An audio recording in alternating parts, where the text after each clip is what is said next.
It took me 37 years to be happy to be alive every day. The money isn't why I do this.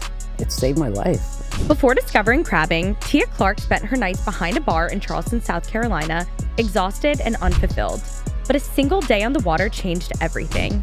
Today, she runs Casual Crabbing with Tia, a business that reconnects people and herself to the healing power of the coast. I chased money for 20 years and it almost killed me, and I still wasn't happy. My whole body was just vibrating. Like, that's the first thing besides a crab, fish, shrimp that I've ever taken myself. But it was like the adrenaline of the hunt. You're supposed to lean into the scary shit. I've had grown men weep with me on the dock from crabbing. How much were you making at that time? I was making over $1,000.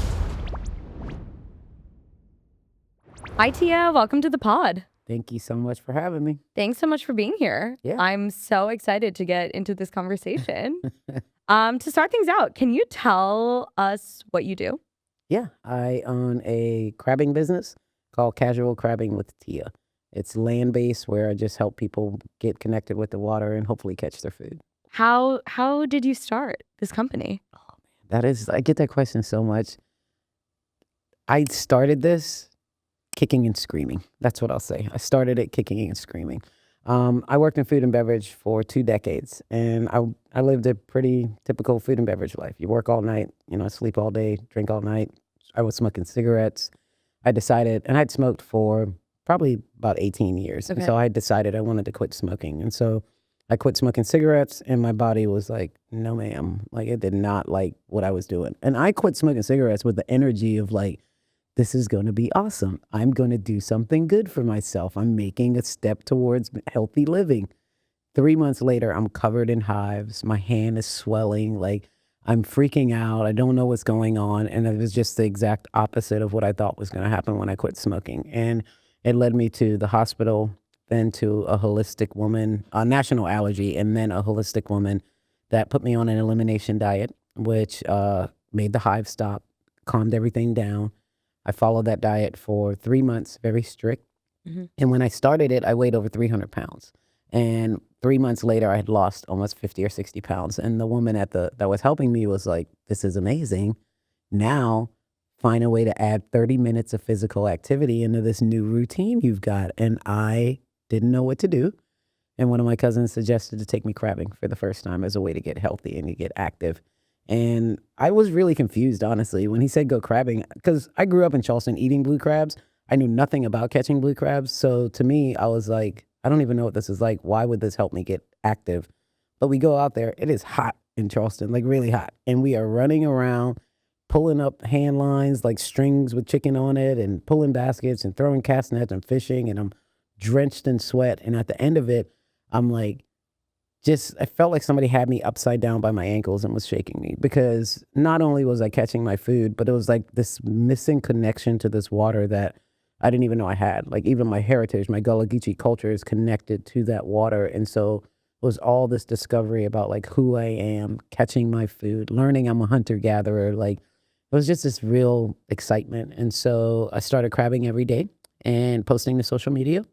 And I never thought about doing it as a business. But one of my old food and beverage coworkers took some of the pictures I was sharing, and he came up with the name Casual Crabbing with Tia, and he created a Facebook page. And then he sent me the link for it. I was like, okay, cool. Nothing. Mm-hmm. And then I go home, and there's all these messages from people that saw the page go live. And they are just like, I almost forgot about crabbing. I used to do this with my grandmother. Can I come with you? I've got people coming to visit. Can they come with you? Me, I was like, no, no, and no. I did not want people to come out there because I was happy to wake up every day for the first time. And I was nervous about it being ruined by strangers. And so I said no for a year. And then I allowed some friends to come with me. And it still didn't make me go, yes, do this as a business. It just lowered down all the guards that I had up. And then another person sent me a link to that page to join Airbnb experiences. And I didn't want to do that, but I got signed up without not wanting to do it. Like I said, kicking and screaming. And Airbnb accepted the crabbing pitch within 2 weeks. And I hosted my first group on July of 2018 at a public dock in Charleston. And by November, of 2018, I was being flown to San Francisco by Airbnb, and they told me I was one of the top 4 hosts in the world in the market. And I'd never stayed in an Airbnb or taken an Airbnb experience, and I was standing in their headquarters in San Francisco representing the platform. So it's been whirlwind. It's been the greatest thing that's ever happened to me, and I'm so thankful that I gave into it, you know? Wow, that's a really beautiful story. I have so many questions. Yeah. The first, you talk about your connection to the water Mhm. and your Gullah Geechee heritage. Am I pronouncing Yeah. that correctly? Mhm. Can you talk a little bit more about that? Yeah. So Gullah Geechee are the West African slaves that were brought to Charleston. We actually have the International African American Museum that just opened last year, and it's actually at the location where the slave ships were brought. So there's a ton of history there. Like my ancestors were responsible for the plantations, rice, indigo, cotton, cuisine, culture in Charleston. And I grew up in a really large family. My great grandmother had 18 kids. I know, 18. My grandmother had 8. She was one of the 18. One of her other sisters had 13. So 2 of the 18 had 21 kids. Massive, Wow. big family. But my grandmother's house was the anchor. You know, she was like, it was the glue. It's what kept us all together. She had a big family in a little house, so we couldn't all get there. So for me growing up, my memories of blue crab, it's never catching it or going to the water. It's eating it with my family. And so normally when you would go to her house, there are folding tables outside and everybody's there. And because there's a ton of us, and we're like, you know, how are you doing? How are you doing? We're catching up with everybody. And so I ate it my whole life and just never knew how to catch it. But for me, when I was on that water, when I first started going, I just wanted to be there, but I didn't even understand why. And so I started going every day. Like if I got out of the bar at 3:30 and I'm driving home, I should be driving home, but I would just turn and go right to the dock and start throwing a cast net and watch the sun come up. I didn't understand what was pulling me there. Then some days I would drive and like the hairs on my arm would stand as I was approaching this location. And I was so confused. Honestly, I went to my counselor and I was like, what's wrong with me? Like what's happening to me? And something's wrong. And I found out later that somebody said that's called an ancestral connection. So there was some connection that I had to that water that I didn't even know about. But the going crabbing has made me closer with my family, my community, the food I eat, all from that one day. You know, it's really and honestly, like you asked me that, I had turned my back on my culture. Like I wasn't cooking for myself. Like I grew up, I learned how to cook from my mom and my grandma. I stopped cooking for myself. At the time I was married and I came home with those crabs and I went to cook these crabs and my wife at the time was like, "You know how to cook this?" And I was like so shocked that she asked me that. And then I was like, "Wait, I've never cooked crabs for you. I've never fried fish for you. I've never made red rice for you." And like started realizing just how disconnected I was from my culture. And so catching it, being on the water, all of that is part of my Gullah Geechee culture. And honestly, part of it goes back to enslaved days because they weren't given enough rations to feed their family. So they went to the water to go crabbing and go fishing and go shrimping. And so, you know, just that connection right there is what was missing for me. Like I didn't know who I was as a person until I went crabbing the first time. It was like the water was like calling you back It home. really, and I mean, it's so full circle. Like it Mhm. really is. Yeah. Wow, thank you for sharing that. Yeah. My family's from the coastline of India. I feel this pull to the water as well, like this connection. And I'm lucky most places that I've lived have water there, but there's just something about like feeling so connected to your heritage Hmm. through the water, through what our ancestors went through, what they did, how they had this beautiful relationship with the water. Absolutely. Absolutely. And I mean, it was scary, honestly, you know, like, because it's like, it's hard when you have to take that look in, you know what I mean? Because I started feeling a lot of guilt. I started feeling like, you know, my family had set me up to have this life. And then for some reason, I just strayed away from it, you know? And so there was a lot of guilt. But now it's just like, it's not there. And that bond and that connection is stronger than it's ever been. And, you know, what I think is interesting is Charleston is surrounded by water. How did I live there for 37 years without this bond? And so I told my mom recently, I was like, think about how all these certain things had to go just so that I didn't have this bond until now.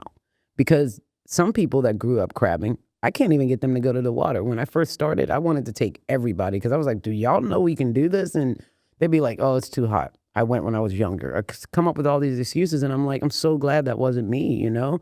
And if I had it when I was younger, maybe I would have felt that way, you know? And I'm so grateful that I have it now, but I still think it's like magic that all these things had to miss me for all these years to get it at 37. I've never been crabbing. Okay. Can you talk to me about just what is the process of going Well, crabbing? first off, we have to go crabbing because Okay, I we'll go cannot wait. crabbing, yeah. I cannot wait to make you pick up a blue crab. My sister-in-law lives in Charleston, so the next time we go visit, Oh my I'm God. going crabbing with you. Yes, you are going crabbing with me, and just make sure everybody that you bring understands that they are not leaving that dock without picking a crab up. Great. Because everybody gets scared. So blue crabs, right? It's Calonectus sapidus is the scientific name, which means beautiful, savory swimmer. And if you look up a picture of a crab, they are stunningly beautiful. The blue, they call them blue crab because of the blue on the male's crab's claws, because females will have an orange reddish color at the tips of the claws, like painted nails. But catching them, there are two techniques. You can use the 2-ring recreational drop baskets that have weights on the bottom and your bait center in the center of it. And when you put it in the water, it drops, and that allows the crabs to come in and eat your bait. And then you just pull the line and it closes them up and you catch them. But I make people do the old school way of crabbing, which is called necking. And it's called necking because people used chicken necks back in the day. They weren't using the part of the chicken that the family had to eat. I don't know anybody that eats chicken necks. Do you? No. Yeah. So the chicken necks is what the crabs got. And so they would just tie it around string and bricks, sticks, whatever they could find for weight, and tie it and throw it. And then the crab attaches to it. And then you have to slowly walk the crab up, like without it knowing that you're at the other end of the line. And then you scoop it with the net. Wow. It's very cool. It's so fun. Like we take a ton of corporate groups. Like we host groups of up to 40 people at a time. But I also work with a lot of kids as well. And there's just nothing like seeing one of those things come out of the water. It's like when those kids start jumping, like I just look at the parents and I'm like, if you could bottle that up, like kids are brutal, you know, in the best way. But it's like they're honest. They tell you when they're not having fun. They tell you when they are having fun, you know? And so when I'm out there and these kids say the craziest things to me, like one guy looked at his dad. He said, this is the most fun I've had in 3 years. And I looked at his dad and I said, you blew it. You had 3 Christmases. You blew it.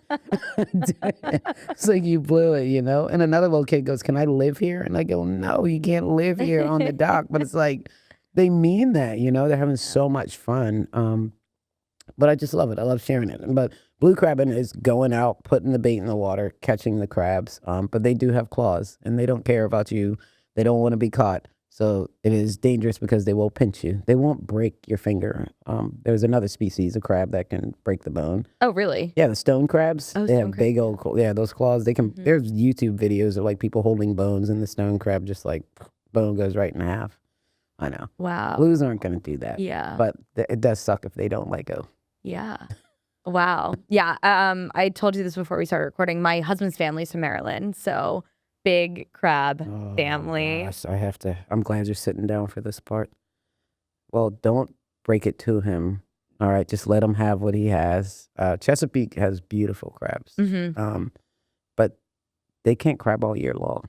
And the further south you go, the season's longer. So I hate to tell people, but unless it specifically says it's from the Chesapeake, it's probably from South Carolina and Louisiana. Definitely. You know? We've had this talk. Okay, good. Because I'm like, I get people on the dock and they're like, our crab's so-and-so. And I'm like, let's just take it easy. Is it really your crab, though? Do you really know if it's your crab? You know, the people come to Charleston and they go, is this the same as a Maryland blue crab? And I'm like, oh, my God, Maryland doesn't own blue crabs. Like, take it easy, everybody from Maryland. There's enough blues for us to share. Yeah. They really got the licensing on that. They did. Listen, great marketing. Yeah, great marketing. Great marketing. Yeah. I love it. So before casual crabbing with Tia, what were you doing for work? I was in the bar business. You were in the bar business? Yeah, I was. I did everything from the age of 17. I started washing dishes. Then I did salad prep, and then I did line, and then I did prep alone, and then I did the kitchen, managed the kitchen. Then I started serving, service manager, bartending, bar manager, like pretty much every part of the food and beverage industry at all different local businesses in Charleston. So I was definitely always a part of the community, Mm-hmm. but it was in the sense of like, I'm in this dark bar and people are coming. People go to bars when they're happy and when they're sad. You know what I mean? So it was like, and every place I worked was always around a neighborhood. So it was always the sense of community of like the door opens and I know who the people were. So it's interesting that I do this now and have these connections with all these people because I did it for all those years behind the bar. Yeah. Yeah. Did you like working in the bar industry? I loved the people. I loved the fast pace. I used to challenge myself with it. Like I would wait when I was a server, I would wait on large groups without writing anything down as like a challenge. And it would like, it just became so natural. Like Mm-hmm. people would be blown away by it. But I had like big groups of like 25 people, like standing and applauding in the middle of the dining area, you know? So it's always been like this performance of like hospitality, you know? And that's what I'm doing now. And I'm hosting these people and making sure they're having a good time in my hometown. So, you know, there's a lot of it. I loved everything that the food and beverage industry did for me. Mm-hmm. I didn't like how I neglected myself and my health Mm-hmm. just for work. It's a grueling industry, It is. really. But it's also like I grew up in this family raised by my mom and my grandma where you just have this get it done mentality. Mhm. So it's like if I'm working and I'm scheduled for 3 doubles and somebody gets hurt or somebody can't do something, I'm just gonna pick up the next shifts and get it done, you know? And it's like, but it's always like not considering myself. You probably need to take some rest. Like if you're not good, how are you gonna be good for these people? But it's like at the time I was just so consumed in the world, you know, like it's fine. I'll get something to eat here. I'll eat out of a to-go box. Like for me, that was one of the things that stood out is like now I am catching and cooking a lot. I mean, over 70% of all the food that I eat, you know? And I look back on my time in food and beverage and I think about the times that I would open my fridge and it was just to-go boxes, you know? And now I have a separate freezer where everything's vacuum sealed and the dates on it. And I'm like, here's my alligator meat. Here's this and here's that. And it's like, you know, there's just, it's so different, you know, it's just so different. And I'm grateful for everything. I wouldn't be where I am and I don't think I would have all the skills to have all these different people from all these different walks of life without that time I had in food and beverage. Mm-hmm. I feel like all of that set me up for this. This reminds me, I needed to ask before we started recording. I got a teaser that you killed an alligator. Oh, yes. Yes. And I had to ask about that. Yes. So the first time that I ever went crabbing was the first time I ever caught and cooked my food. Okay. And now I chase that feeling. I didn't know that I was that much of a hunter-gatherer. Like, I need to have my hands in the catching, harvesting, preparing of my food. I didn't know that. It's like fireworks are going off in my head. And so in Charleston, and I knew that I wanted to try to get this gator, but you can't just go kill alligators. They're protected. But there's a lottery, and it's $10 a year, and you apply for this tag. So I paid $10 for 4 years. Okay. And the 2 years or a year and a half ago, I got a thing that said you got a successful draw. And so I got one tag and I had 30 days to fill that tag. And I didn't know what I was going to do. And so I hired somebody to go out with. And I went out on an airboat at night at like 9:30 at night. So it's pitch black in the swamp. And they've just got spotlights. And you're driving in this airboat and you're just running the spotlights along the banks. And you're looking for the alligator's eyes to shine. My skin is crawling listening. Listen, I'm in that thing. I got a GoPro on my chest. I'm just like, I'm so fired up, you know? And, but it took 2 hunts. The first hunt was like 12 and a half hours and we couldn't even get to them because you see their eyes, but then you got to boogie over with the boat and try to put a line in them with this crossbow. But they would all go down. Yeah. And so that's the thing is you got to get the boat over before they go down. They're quick. They are quick, yeah. but they are territorial. And so that is a plus because even if they went down, what would happen is they would go down and the guide would say to his deckhand, like, set a timer. And the gator would go down and then we would wait to see when it came back up. And we would find when it came back up and then he would mark the time. Because whatever time they go down for, that's the time, that's probably an average of how long they're going to stay down. And so he would go, okay, we got a 9-minute gator here. So that means even if we run over to it, and it goes down, we're going to hang out in that area because in 9 more minutes we can start shining and it'll be up somewhere because it needs that breath, you know? So then you start learning about their behaviors. And that's the thing that I was like, okay, I'm learning all this stuff about these gators, you know? But we go up to it and with the public tag. So that's what happens in the lottery is you get a public tag. Everybody thinks of that show Swamp People, but you can only like bait at the edge of the water and stuff for them if you have private property. But with a public tag, the gator has to be restrained before you dispatch it. So I had a crossbow and the arrow had a line and a glow stick and a buoy attached to it. So I shot this gator and it just swam off 100 yards. Like I mean, I shot it in the head, like not in the kill spot, but the gator just like went off to the side like nothing happened. And it was like, now we're following this glow stick in the water. And then we're preparing the next thing, which is a harpoon. And then we go over to the glow stick and we know where the gator is. And then I stick it with the harpoon. The gator just went the other direction, like nothing. And I'm like, for me, it was so shocking that it seemed so unbothered by what I was doing, you know? And then it just kind of hung out in the area and you could see the glow sticks. And then, you know, the guy gives me a 45 and he's fighting the gator at the boat. And he's like, the crazy part for me is I'd only shot rifles before then. This is my first time with a handgun. And so this guy gives me the handgun and he's like, all right, get ready. And he's fighting this thing. And he'd be like, okay, take the shot. And so I'd lean over and he'd go, wait a minute. And so I have to pull back. And then he'd fight it again and he'd get the head up. And then right when I'm about to take the shot, it'd go down again. So I'm dancing with this 45 trying to get this shot, you know, back and forth. And finally he holds it up after fighting it for about 5 minutes or so. And I take the one shot and we got it. Wow. And, you know, it was, my whole body was just vibrating. Like that's the first thing besides a crab, fish, shrimp that I've ever like taken myself, you know, but it was like the adrenaline of the hunt, but also my mind was spinning with all these things that I was going to do because I didn't want to waste any of it. Right. And so I took it to the processor, got a bunch of meat out of it. And then I went crabbing and shrimping and caught some crabs and shrimp. I made a crab, shrimp, alligator sausage gumbo. I taught. It was incredible. Yeah. I mean, my arms were so tired from starting that roux. Like I was literally just like, oh my God, just switching arms. I mean, you got to put at least 30 minutes, I think, into it. I mean, I'm like, I really don't want to try your roux if it ain't take like 30. It takes me 45 minutes. Yeah, it takes about 30, 45. Like if it doesn't, anything less than 30, I don't even want it. Don't bother giving it to me. But I still have some of it, so I've been cooking with it still throughout this past year. But I also got the skull European mounted. I got the hide tanned, and then I make keychains out of the claws. And I donated the stomach to a research study that was going on. Wow. So every bit of so my really, cooking. yeah, I used every bit of it. all of it. I like it. Have you? Are you gonna jerky some of the gator? Oh, I already did it. You did? I ate it. Yeah, oh yeah. It good? Oh, it was I love like alligator. that was the first thing to go was the jerky, and I did snack sticks, jerky, summer sausage, and you know I lived in Louisiana, so I've had the tail. I've had it fried up a lot. Yeah. So I've still actually got the tail because I'm like, I've had it. Like I wanted to try the different cuts. I really wanted to try the ribs. But I find that the guy that I was hunting with, he said that when you kill it, it has to be processed within like an hour or so in order to be able to utilize the ribs. But we had another tag to fill, so you know I just did it normally.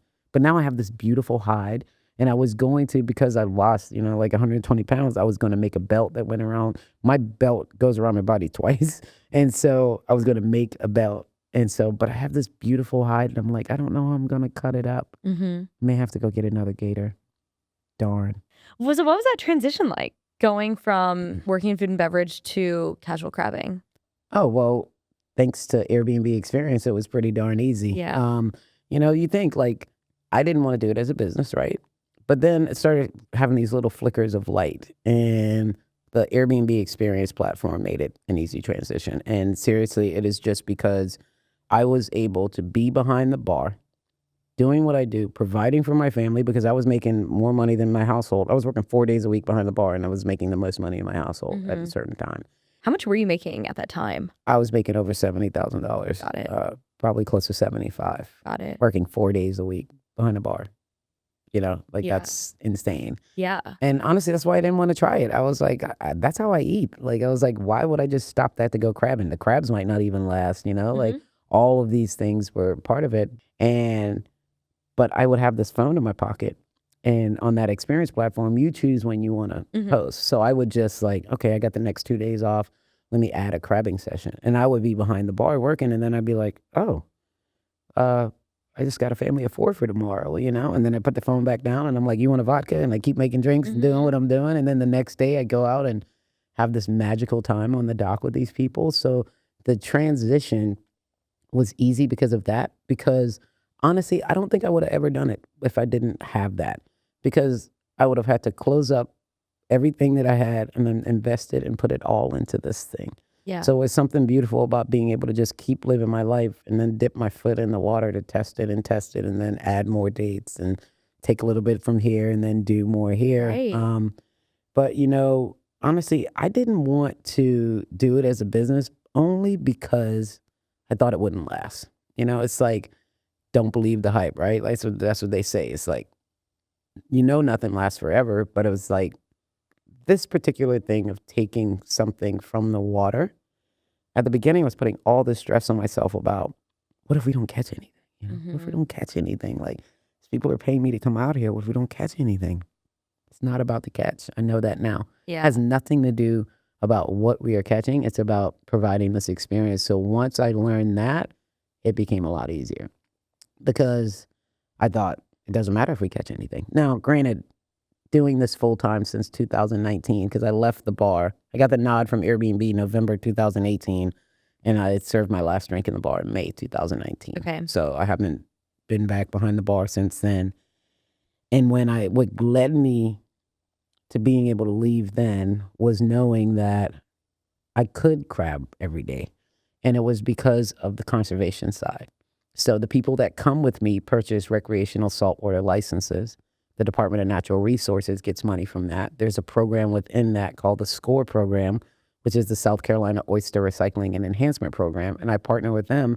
They collect oyster shells from throughout the community. People from the community come meet me the third Wednesday of every month, and we build artificial oyster reefs. And then the SCORE program goes and deploys them at the shoreline.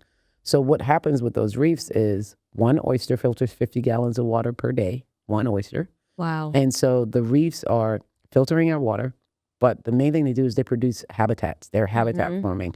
So over 100 different species live off of what's coming out of those reefs, including crabs.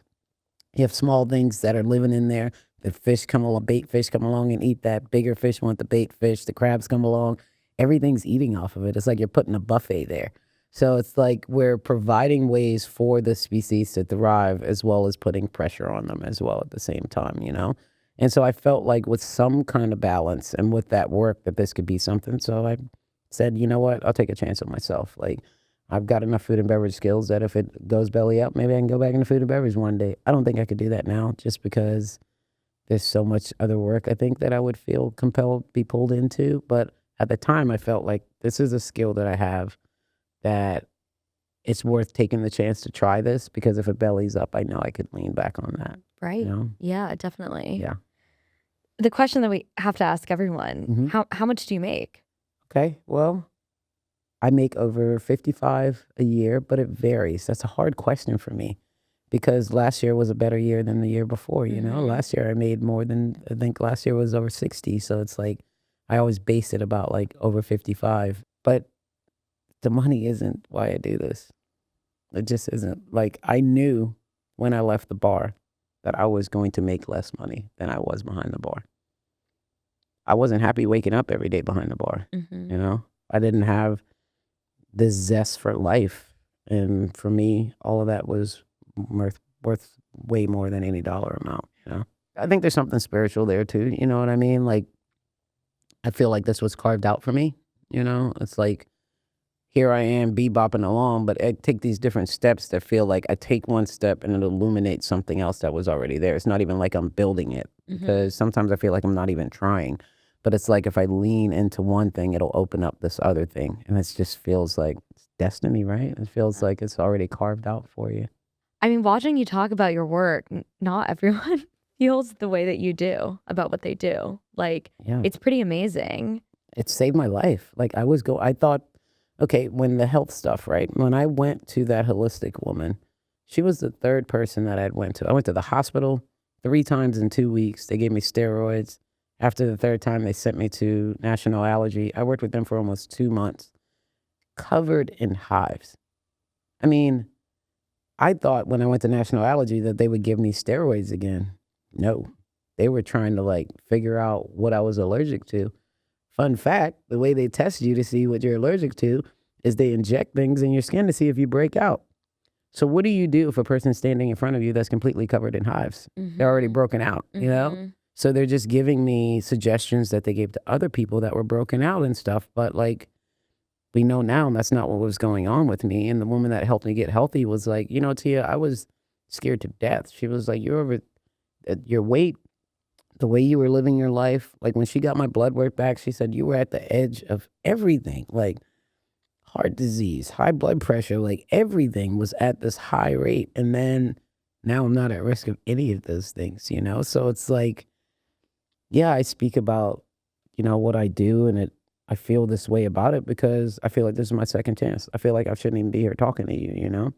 And I try to just stay humbled and grateful every day because of how it makes me feel. Like, you know, it took me 37 years to be happy to be alive every day. And I don't ever want that to end, you know? And so dollars don't matter. I'm going to lean into what is leading me there. I want to stay happy to be alive every day because I wasn't going to kill myself, but I didn't care if I woke up the next day. And that is something that like I still journal about and just talk about like that feeling and that mental state of like, I don't care if I can wake up tomorrow. I don't care. Like I want to wake up tomorrow, you know? And it took all of this for me to be able to feel that, you know? And so I really just want to lean into that. You know, I leaned into and I chased money. I got a job. Like that's the other thing is society, right? It sets us up sometimes for failure. Like everybody is like, you want to make money. You want to chase this money. You want to chase this money. I chased money for 37, you know, for 20 years and it almost killed me and I still wasn't happy. So it's like, that's not the important part, right? That's the lesson that I've learned. When I look back, it might be important for other people, but for me and the way that I move and in my life, that's not important. You know, how I feel every day when I get up, like that's important. The connection I have with my family, my roots, that's important to me. But it took me literally almost like being in the ground before I could even realize that, you know? And I also believe like that the bond with nature is so strong. Like it is so powerful because I've had grown men weep with me on the dock from crabbing, like a solo session with a man who was over 50 something on a public dock. We weren't even on the private dock. So there's all these strangers around and this man is openly weeping with all these other men around because he said he felt like a boy again. He said he felt like a kid. And it's like, I feel like I have a superpower, but that superpower is just kind of leading these people back to nature. Like when you come out on that dock with me, no phones. You lock your phones up in a dry bag and I really get you immersed in nature right here on the edge of the water because you don't even have to touch it. It's so powerful. Like I always tell people, just turn your ringer off. If you get next to water, turn your ringer off and just stand there. Just stare out. Take some deep breaths. Take like 15, 20 deep breaths. I promise you're going to feel so much better than you did right before you started taking those breaths. And that's not me. That's just this resource, but we get so busy with our lives and the way that everything sets us up to work and chase this money. And it's like, there's so much other stuff, you know, and I think you'll really find the meat of your whole purpose and why you're actually doing the things you're doing in life if you can like get into nature, you know, let it kind of take over again. I feel like you do have the superpower. You're able to lead people. Like the nature, water, crabbing has done so much for you, but you're able to use that to give so much to other people. Yeah. Which is really amazing. I'm so blessed. That's all I can say. But even like what you're doing, like you're coming back to yourself, you're coming back to your home, to nature.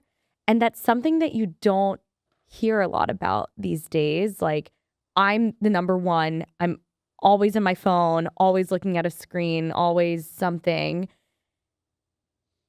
But you have found this power in letting go of those things and really coming back to who we are and what will actually fill our cups. So, yeah. It's vulnerability. That's what it is. Yeah. Like, I'm sharing all these things, but I feel so vulnerable every day. It's like I wake up sometimes and I'm like, I don't know if I just want to run out of the door, if I want to barf. Like, I'm like, I don't even really know what's going on, but it's like, it's scary. I said on the podcast recently, I said, you're supposed to lean into the scary shit. Like, that's what I said What's recently. scary about it to you? I used to be so closed off. I didn't want to share any part of my life with anybody. Like, I'm like, here I am. Like, before I even got married, I had this dog, and my mom used to call it her grand dog because I was like, I'm never getting married. It's going to be me and this dog. We're going to take over the world. Like, that's kind of like the mentality I was, but I wasn't letting people get close, and that's always been it. And now I feel like I share everything with strangers, which is so foreign to me. Like, it would be hard for the people that are really close to me for me to share really personal things. And now sometimes I just like blurt that out on the dock and I'm like, I don't even know this guy. Like, I just met this guy 20 minutes ago, and it's like, I'm learning these things about me. Like, I put those walls up, but I don't really want those walls up. I put it up because we feel like we have to protect ourselves, and we do. We try to make these comforts, and it's like this protect, and I'm always trying to protect myself. Yeah. But I find that I'm happiest, most successful when I'm vulnerable. Yeah. And when I do the thing that's not the easiest Mm-hmm. and not the natural. Yeah. But that causes you to pause and think, because we just automatically try to do these things. Now, here's the thing. I still say no a lot, and I'm trying to That's good. well, no, but I mean, I said no all the way through this journey. This is the best thing that's ever happened to me. So I don't know if I need to say no all the time. So I'm like, sometimes I think it's just my automatic. Like, I was just accepted into the Explorers Club in New York City, and I said no when I got the application for that. I'm like, why do I say no? Like, this is still the part of me learning. This part of my journaling when I'm like, okay, I'm learning that I automatically want to say no, but then I'm trying to slow. So what I do now is I'm like, let me think on that. And it just slows it down. So it's like, it might still be a no, but I'm not just going to automatically say no, And I just realized that that's who I was. And that's what I was saying all the time. Yeah. And you're in it and you're saying it all the time. You don't even notice it. Yeah. And now I notice. I'm like, why do I even tell my mom? I'm like, why do I just say no all the time? Like, the answer needs to be yes a little bit more, or maybe I just need to think about it and not just have that be so automatic. Yeah. I want to ask a little bit more about your business, and we are not sponsored by Airbnb, but it sounds like Airbnb really has helped your business be sustainable and really take off. Yes. Can you talk a little bit more about that partnership?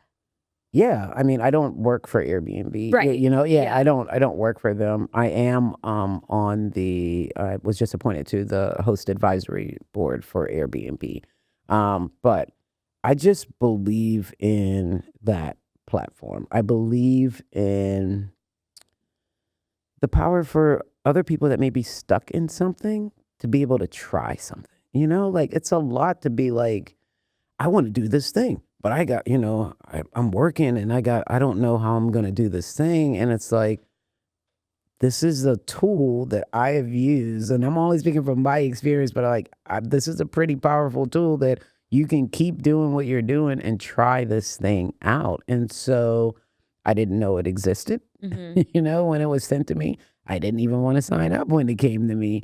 But when I did sign up and started learning how it worked, I really kind of bought in on it. And I think another special thing about that platform is connecting people that may not necessarily connect in life normally, Like, I could have a group of 4 people from Hong Kong and a local lady that's never crabbed her entire life all on the same session, And I think it's a special way of bringing people into a space that may not choose to be there. There's a little bit of magic in that sauce, because I really wholeheartedly believe that some of the people I've crabbed with, I would never have talked to in my entire life. Like, I'd never even make eye contact with you, because I'd be like, oh, absolutely not. We have nothing in common, But that's the thing, is you do have something in common, because you're both interested in something that's brought you to this place together, So I'm very grateful for the Airbnb experience platform.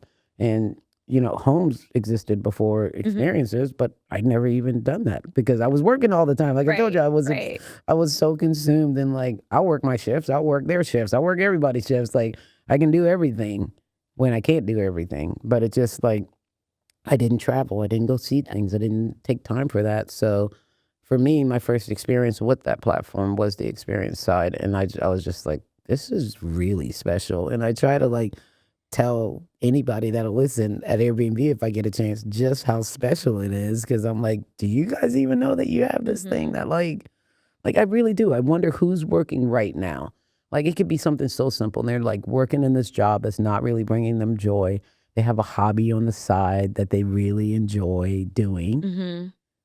They should probably sign up and just try it out because you never like I would have never dialed up what's been happening in my life. Yeah. It's been nonstop media, um, so much stuff in my life for 8 years. It's been nonstop. Yeah. I mean, every day. Yesterday I look at my phone and it says you've been selected as one of South Carolina's top 500. I'm like, what does that even mean?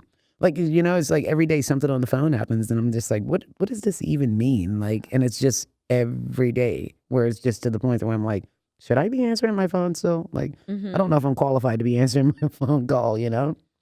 I mean, that's amazing. It's amazing. Yeah, that's really cool, Yeah. and, like, you are so fulfilled, and also people are recognizing that. Yes. Yes.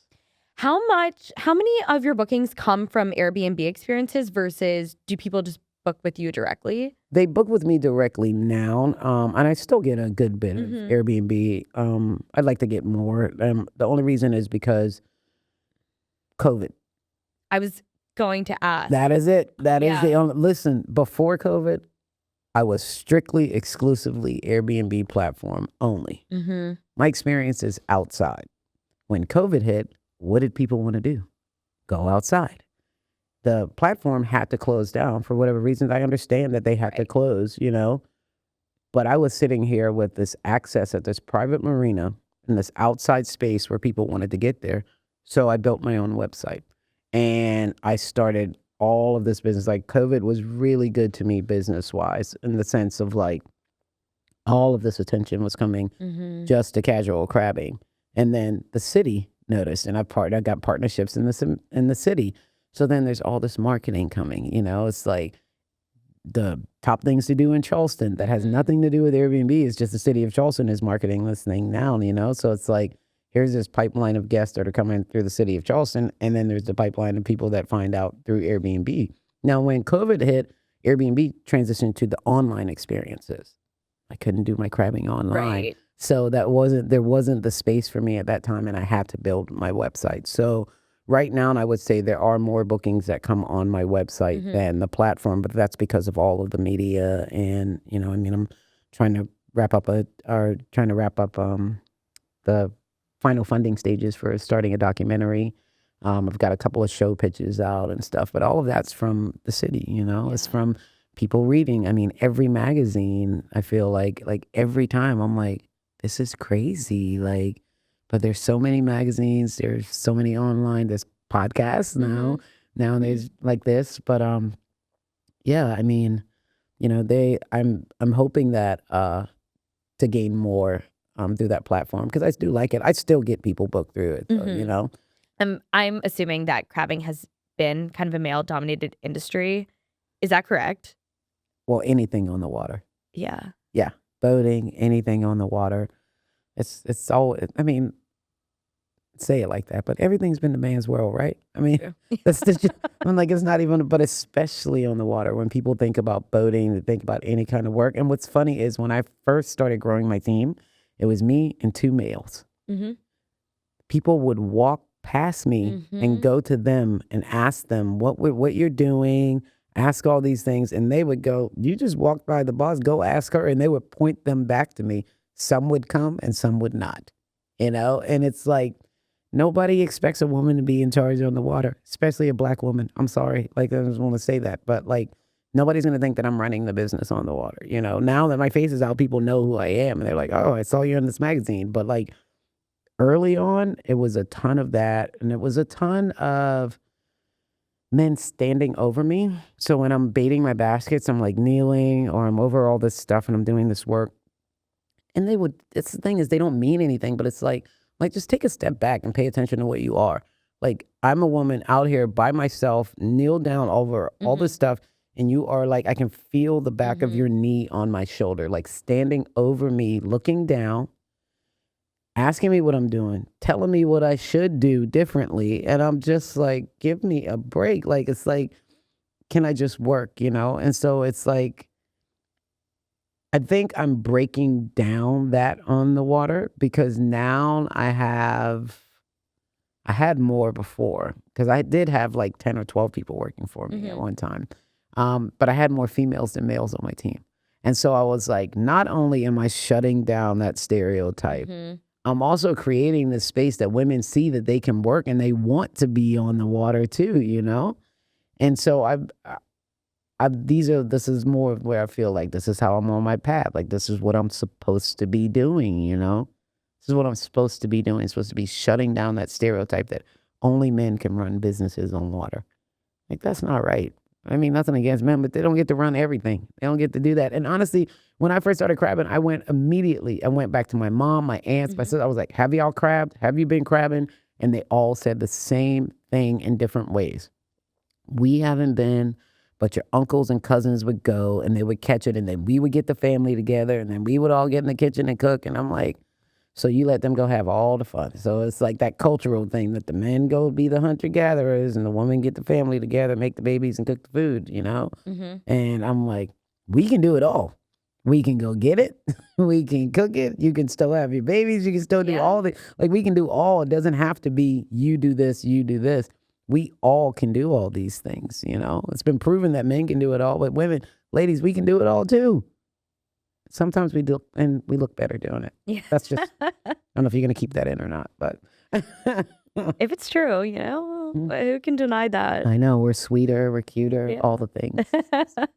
Wow. I mean, everything that we've talked about today, you're like just connecting back with nature, connecting back with everyone who came before, right? But also like I'm thinking back to you talking about all the different people that are on the boat with you, that come out with you, like no boats.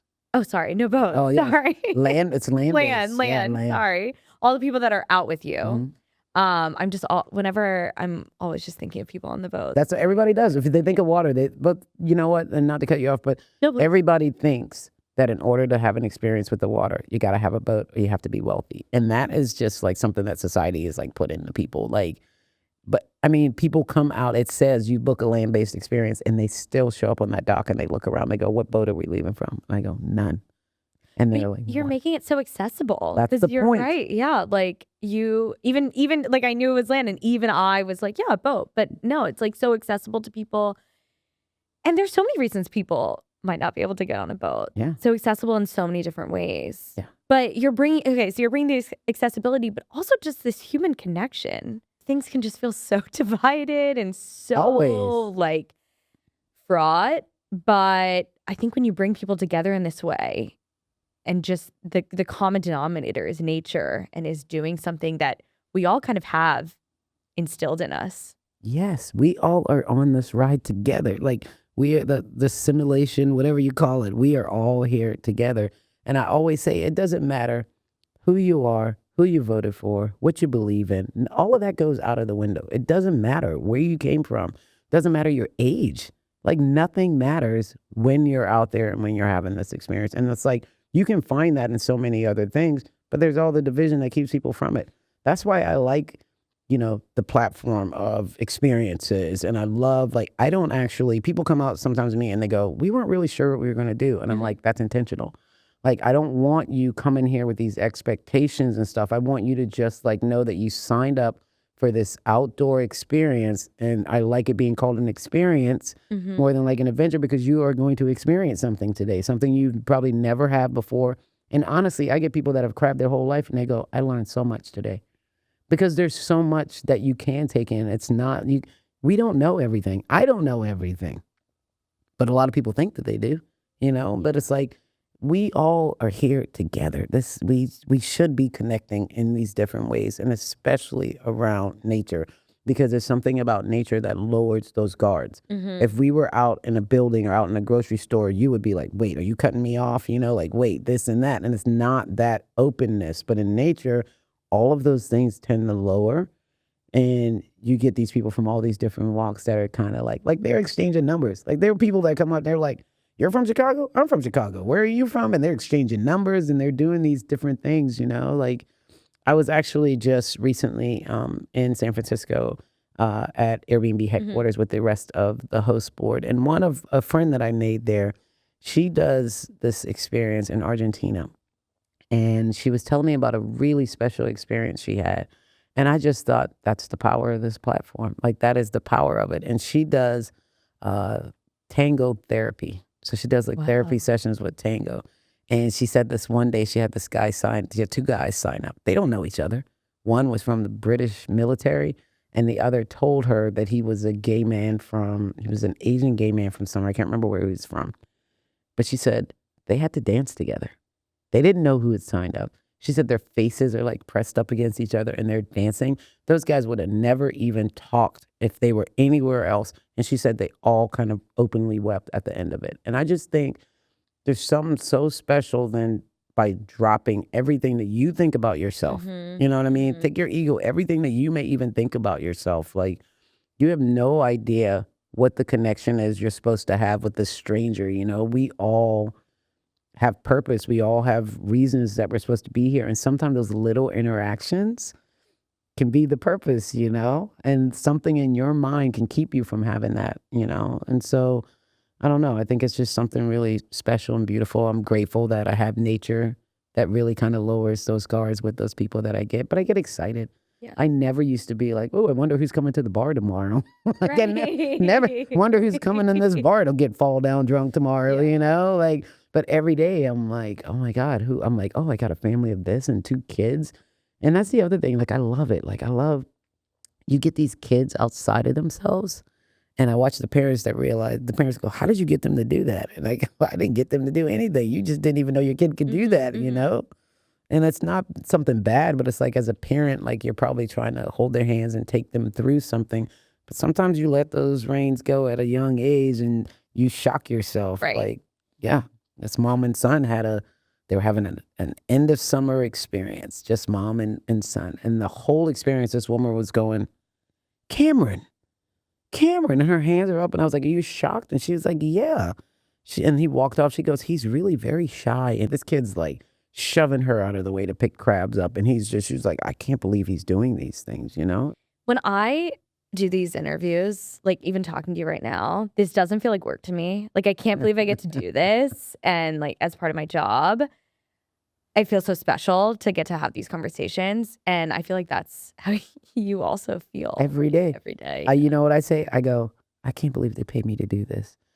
I'm like, do they know that I get stuff out of this too? Like, that's what I wonder. I'm like, do they know how much I get from this? Because it fills my cup. You know, it really does. Like, I mean, I've had this extraordinary experience with this one little boy who is now like, we write letters back and forth to each other, and he's a good friend of mine. And he comes out repping my gear on the like I send him stuff, so he comes out in like the t-shirt and hats all the time. And when it's just, I have these connections with all these people through my work. And I really do. I ask myself, I wonder if I'd never found this work, what other connections would I have kept? Because that's what I did. Like, I was just like, I have to protect myself at all costs. Everybody wants to hurt me. They only want to take things from me. Nobody's actually in my corner. And that was just not right, you know? But I'm just so grateful for this work. You're right. And I just like, I thank God for it. That's all I can say. Like, that's it. That's all I can do is wake up and say thank you, because I just feel like I shouldn't even be here, you know? I'm grateful that I am. Talking to you has been so inspiring because you're so passionate, but also so fulfilled. Yeah. But as you said, it was a long journey to get here. What advice do you have to other people who are looking for their purpose? Oh, that's a good question. My advice is do the stuff that scares you. Like, it doesn't have to be so structured, you know?